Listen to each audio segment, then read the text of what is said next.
Le maintien de la suspension était largement attendu lors du vote, mais c'est une pilule amère à avaler pour certains supporters locaux. Beaucoup de gens soutiennent le football. Ils méritent de voir leur équipe nationale. J'aurais aimé que la FIFA les prenne en compte parce que c'est injuste pour eux. L'instance dirigeante du football mondial souhaite que le président de la Fédération zimbabwéenne de football soit réintégré.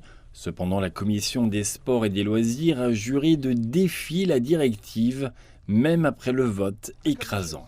Les présidents de la commission déclaraient qu'il n'y avait rien là de nouveau et qu'il fallait s'y attendre. Le pays devant encore approcher la FIFA pour obtenir la levée de la suspension. La priorité immédiate est d'assainir le jeu. Nous devons d'abord mettre de l'ordre dans notre maison. Il y a trop de problèmes d'abus financiers, de joueurs qui ne sont pas payés et de stades en mauvais état. Quand tout cela sera en ordre, nous pourrons être réintégrés. Cela peut prendre beaucoup de temps, mais quand nous aurons réparé notre football, nous ferons tous la fête. C'est triste pour les joueurs qui manquent à l'appel aujourd'hui, mais les générations futures en profiteront.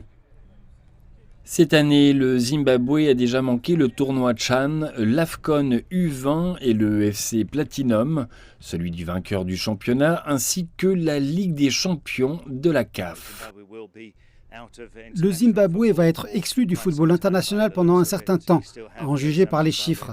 Certains Zimbabwéens jouent encore dans des clubs à l'étranger, ce qui est une bonne chose, mais ils seront de moins en moins nombreux, parce qu'ils ne peuvent pas se faire connaître en raison de l'absence de football national. C'est donc une situation qui fait des ravages. Plus le temps passe, plus le tribut est lourd.